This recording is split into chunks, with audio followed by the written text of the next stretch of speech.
여러분, 만약에 꼬박꼬박 대출 이자 갚고 세금 내고 성실하게 산 나는 신용이 그대로인데 연체하고 빚 갚기를 미루던 어떤 사람이 갑자기 VIP 대접을 받는다면 기분이 어떠실 것 같습니까? 에이, 설마 그런 일이 실제로 있겠어? 싶으시죠? 그런데 지금 대한민국에서 성실한 바보를 만드는 정책이 시행되고 있다는 충격적인 데이터가 나왔습니다. 160조 원의 빚을 진 사람들이 고작 14%만 갚고 신용 클린 딱지를 받았다고 하는데요. 오늘 이야기 단순한 뉴스가 아닙니다. 이것은 공정에 대한 질문이자 어쩌면 우리 사회 시스템의 근간을 흔들 수 있는 심각한 신호입니다. 자, 이게 어떻게 된 일이냐면요. 현 정부가 경제적으로 어려운 분들 다시 일어설 기회를 주겠다며 신용사면이라는 걸 대대적으로 실시했습니다. 취지는 참 좋습니다. 과거에 연체했던 기록을 싹 지워줘서 다시 신용카드도 만들고 은행권에서 대출도 받을 수 있게 숨통을 틔워주겠다는 거죠. 실제로 이번 조치로 개인 245만 명, 개인 사업자 13만 명, 합쳐서 257만 명이 넘는 분들이 혜택을 받다고 합니다. 그런데 오늘 이양수 의원실을 통해 아주 불편한 데이터가 공개됐습니다. 이 사면을 받은 257만 7천 명의 총 빚이 얼마냐? 무려 163조 173억 원입니다. 그런데 이분들이 사면 받으려고 실제로 갚은 돈은 얼마일까요? 딱 23조 1914억 원, 퍼센티지로 따지면 전체 빚의 14%에 불과합니다. 160조가 넘는 빚 중에 고작 14%만 갚았는데 정부가 오케이, 넌 이제 깨끗해 하고 신용기록을 세탁해준 셈이죠. 이게 왜 지금 이토록 큰 문제냐고요? 바로 묵묵히 빚을 다 갚아 온 성실상 환자들의 뒷목을 잡게 만드는 명백한 역차별 논란 때문입니다. 가장 큰 문제는 이번 신용사면 기준이 사람이 아니라 개별 대출권을 기준으로 한다는 겁니다. 이게 무슨 말이냐면요. 예를 들어 제가 A, B, C, D 이 은행에서 1천만 원씩 5건 총 5천만 원을 연체 중이라고 칩시다. 보통의 성실상 환자는 이 5천만 원을 뼈 빠지게 일해서 다 갚아야 겨우 채무 완제 기록이 남습니다. 그것도 고맙지 않게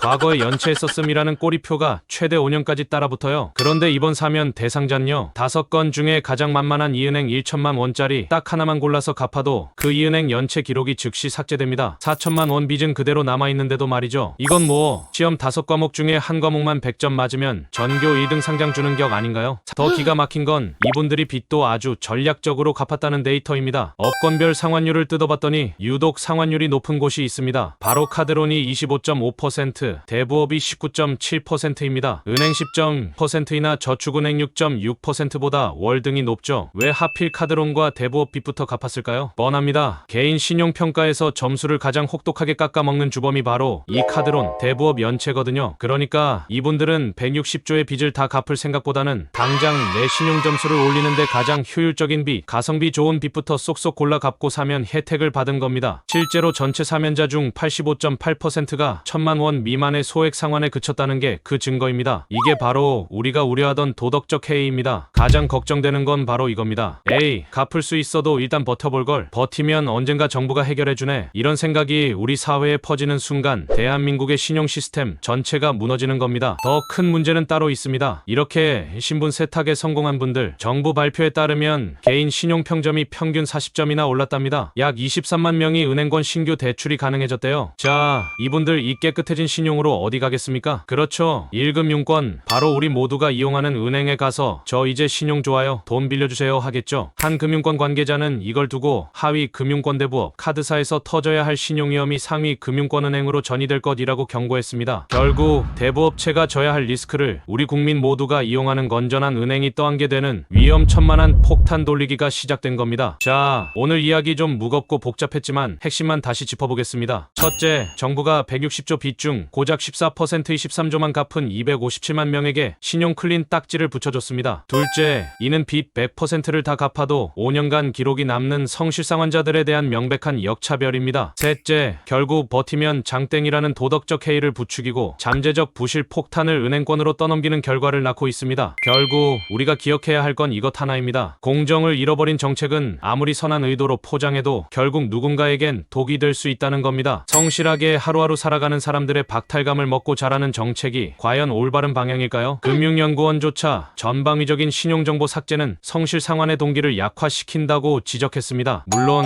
경제적으로 어려운 분들을 돕고 다시 일어설 기회를 주는 것 반드시 필요합니다. 하지만 그 방식이 묵묵히 자신의 책임을 다해온 수많은 사람들의 희생이나 박탈감을 기반으로 해서는 안 될 것입니다. 모두를 위한 구제가 성실한 다수에 대한 벌이 되는 순간 우리는 더 큰 것을 잃게 됩니다. 한번 무너진 신뢰라는 사회적 자본은 160조 30조 원보다 훨씬 더 큰 비용을 치르고도 다시 세우기 어렵기 때문입니다. 이 문제가 앞으로 우리 경제에 어떤 나비 효과를 가져올지 계속해서 날카롭게 지켜봐야겠습니다.